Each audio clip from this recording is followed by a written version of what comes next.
Do you want to know what they never saw coming? Your silence, not your words, not your reaction, not some big dramatic moment where you finally said everything you had been holding. Your silence, that quiet, steady, unshakable silence that they looked at and completely misread. And they did misread it. They really did. Because you know what it feels like to hold everything inside. You know what it feels like to sit in a room, to look someone in the eye, to listen to them talk and smile and perform. And know, just know, not suspect, not wonder. Know, and to choose in that moment to say absolutely nothing. They thought that meant you were lost. They thought that meant you were confused or naive or just not quite catching on. They saw your stillness and they called it weakness. They saw your patience and they called it an opening. They took your quiet as their invitation to keep going, to push further, to believe they had you exactly where they wanted you. I need you to hear something before we go any further, and I mean really hear it, not just listen to it. This is not for everyone. This message, what I am about to say to you, it is for a very specific kind of person.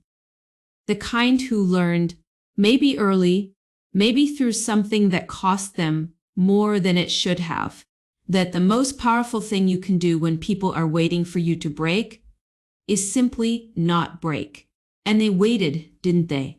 They watched, they pushed, they provoked, they tried every angle they had, and you just stayed quiet.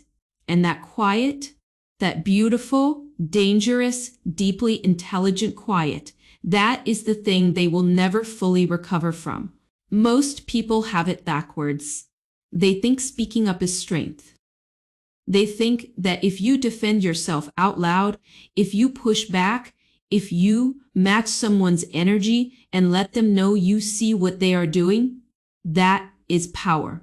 That is what a strong person does. And if you stay quiet, if you do not react, if you just sit there and absorb it without flinching, then you must not care. You must not know. You must not be paying attention. That assumption, that right there, that was the first mistake they ever made with you because you were paying attention. You were paying more attention than anyone else in that room. More than they were paying. More than the people watching. More honestly, than you probably let on even to yourself sometimes. You were tracking everything. The words and the spaces between the words. The thing they said and the thing they almost said and then pulled back at the last second. The way their eyes moved when a certain name came up. The timing. Always the timing. They looked at your stillness and they saw submission. They looked at your calm and decided it meant you were confused, overwhelmed, maybe a little slow to catch on. They thought your quiet was empty. They thought your patience was naivete. They built their entire strategy around the version of you that did not exist. And the whole time, the whole entire time, you were doing something they had no framework to understand. You were watching, you were filing, you were cataloging every move, every inconsistency, every moment where what they said did not quite line up with what they did. You were building a picture, quietly, carefully, completely. And that picture was so accurate, so detailed, so thorough, that it would have genuinely terrified them if they could have seen inside your mind for even 1 second. But they could not see it because you did not show it. And that right there is the part they will never understand about you. Now, I want to talk about something that goes a little deeper than strategy. Because what you were doing was not just smart. It was not just some calculated decision you made consciously. There is something in you, something that lives underneath the thinking, underneath the logic, that is always known before you had the words for it, before you could explain it to anyone, before you could even fully explain it to yourself. Call it instinct, call it intuition, Call it something the universe placed in you long before you understood what it was for. Whatever you call it, it has always been there. And it has never lied to you. Not a feeling exactly deeper than a feeling. A knowing. A quiet, steady, unshakable knowing that lives in your chest and does not move when people try to talk you out of it. The kind of knowing that shows up the moment something is off, before your mind has caught up, before anyone else in the room has noticed anything at all. You feel it first. You always feel it first. And somewhere along the way, maybe after being told one too many times that you were reading too much into things, that you were too sensitive, that you were imagining it, you made a choice, a quiet, private, deeply important choice. You decided to trust it anyway, to trust yourself anyway, even when the voices around you said you were wrong, even when it would have been easier to talk yourself out of it. That choice, that decision to trust your own knowing even when the whole room disagreed with you, that is not a small thing. That is not just a personality trait or a habit you picked up somewhere. That is the foundation of everything that comes next. Here's the part that nobody really talks about. Not the betrayal part, not the moment it all falls apart. The part that comes before any of that, the part that lives in the quiet, in the ordinary Tuesday afternoons, in the middle of conversations that look completely normal from the outside, the part where you already know, and I mean that in the most literal way. You walk into a room and something shifts in you. You sit across from someone who is smiling, who is saying all the right things, who everyone else around you seems to think is just wonderful, just great, just so warm and genuine. And something in your body, not even your mind yet, just your body, tightens, pulls back slightly, goes still in a way that has nothing to do with a decision you made. That is heavy. It is genuinely, quietly, exhaustingly heavy to live inside that kind of awareness, to feel the thing before you can name the thing, to carry a knowing that you cannot yet prove, cannot yet point to, cannot yet hand to someone else and say, "Here, do you see this too?" And you learned, didn't you? You learned what happens when you try to say it out loud. Because the moment you name what you see, the moment you put words to that feeling in your chest, something strange happens. Suddenly, you are the problem. Suddenly, you are the one who is difficult, suspicious, reading too much into things, creating drama where there is none.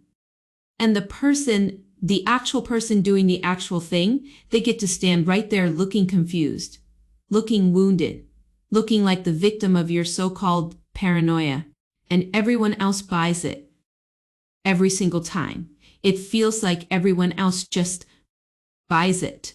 So you stop saying it, or you said it less, or you learn to hold it differently, to keep it closer, to carry it in a place where no one could see it and use it against you. But here is what I need you to understand. What I really need you to hear today. What you were picking up on was real. The signals were real. That shift in energy when they walked into the room, real. The way a conversation felt different after a certain moment, even though nothing obviously changed, real. The way your stomach dropped before your brain had any explanation for why, real. The way you would lie awake that night turning something over and over, not because you were paranoid, but because something in you was working on a problem it already knew the answer to. The universe was speaking to you through your own body, through your own nervous system, through that quiet, persistent, completely accurate inner signal that has never actually lied to you. Even when you tried to talk yourself out of it, you were always listening. Even in the moments you pretended you were not, even in the moments you smiled and nodded and told yourself maybe you were wrong, maybe you were overthinking it, Maybe this time you were just being unfair. You were still listening, and that is where the loneliness really lives, isn't it? Not in the big moments, not in the obvious betrayal when it finally comes. The loneliness lives in the in-between, in knowing something that no one around you can see yet, in carrying a truth that is private and accurate and completely unshared, in having to perform normalcy, having to show up and laugh at the right moments and respond, like everything is fine while holding something enormous and heavy and real inside your chest. That is the weight you carried. And you carried it without ever letting it show. You carried it while looking completely convincingly fine. And I just want to sit with that for a moment, because I don't think anyone has ever said to you directly that took something.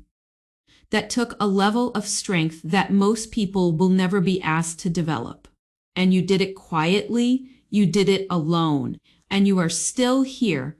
So let me reframe something for you right now, because I think there is a version of this story you have been carrying, a version you have been telling yourself quietly, maybe for a long time, that does not give you nearly enough credit.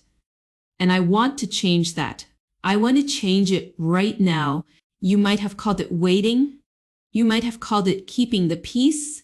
You might have called it avoiding conflict, picking your battles, being the bigger person.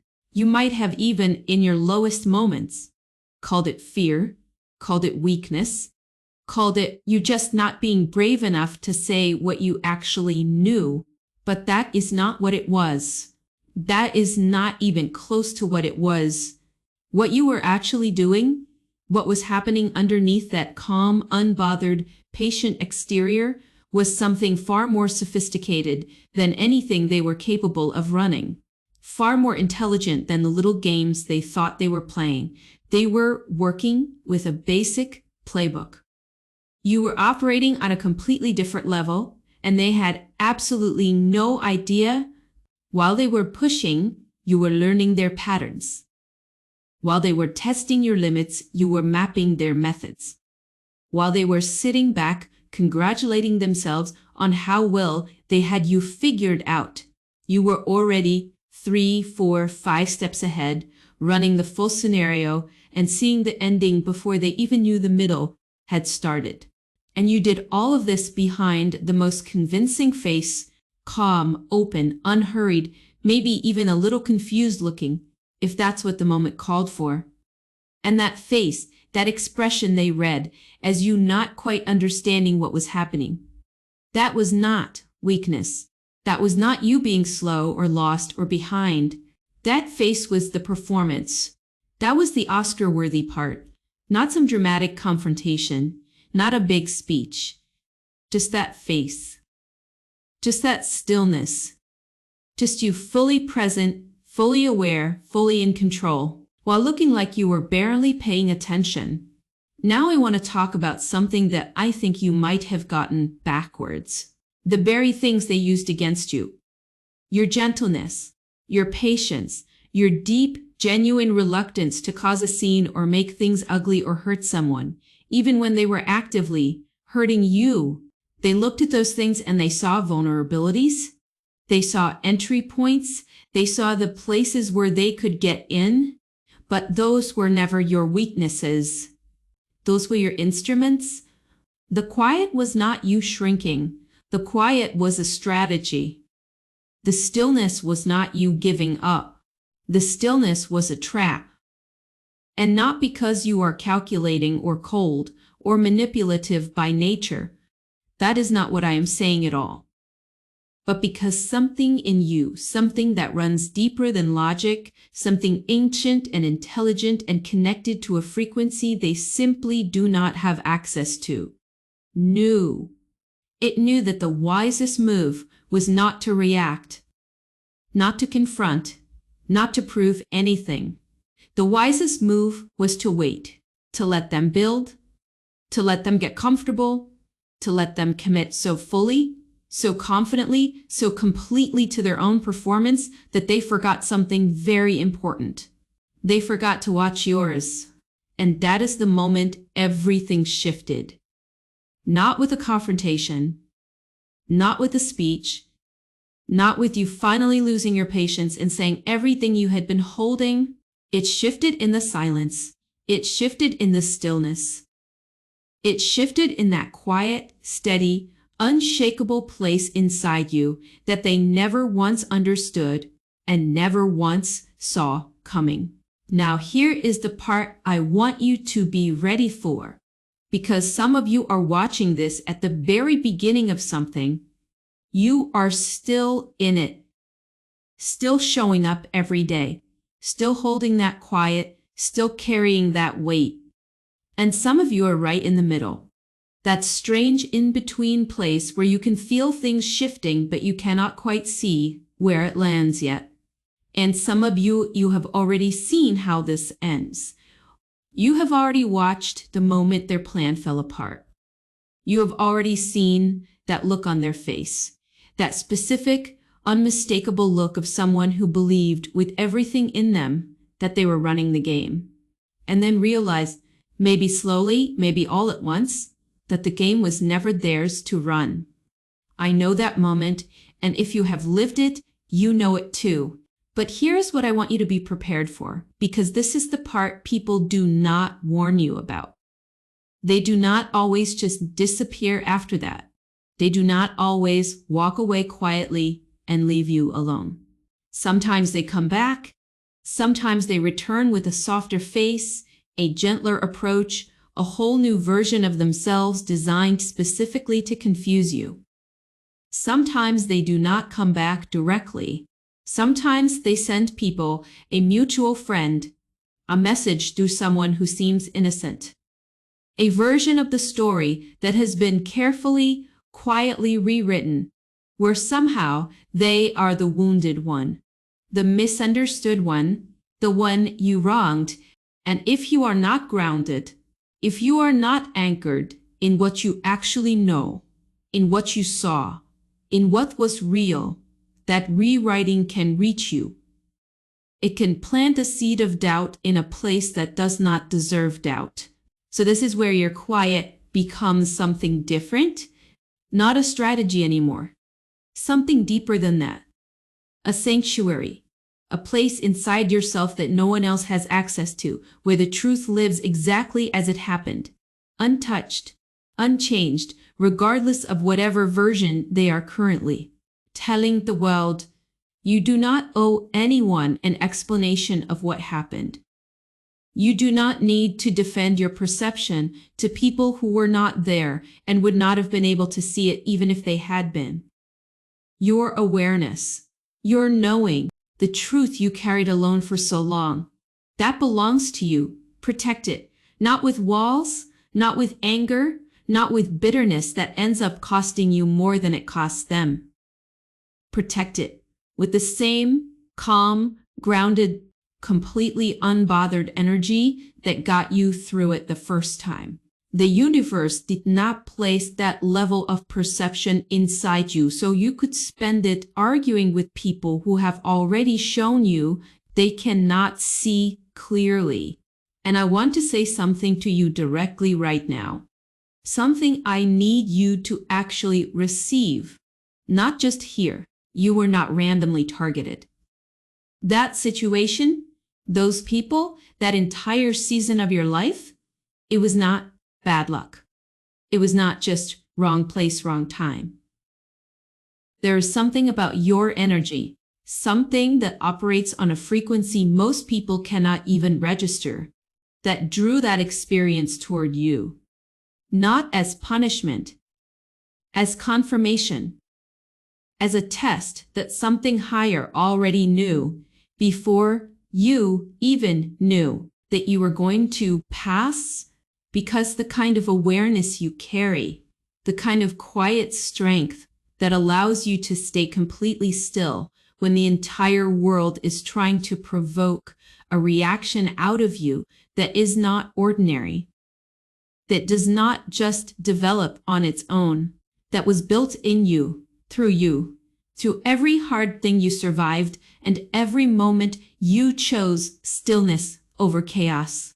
and it was built for a reason that is still, even now, unfolding. Here is what I think you need to hear as we come to the end of this. Not as a consolation, not as some warm feeling to send you off with, as something I genuinely believe about the kind of person who keeps finding themselves in these situations, who keeps walking through these fires, and who keeps coming out the other side still whole, still themselves, still soft enough to feel things deeply, and still strong enough to survive them completely. You were never the underdog in this story.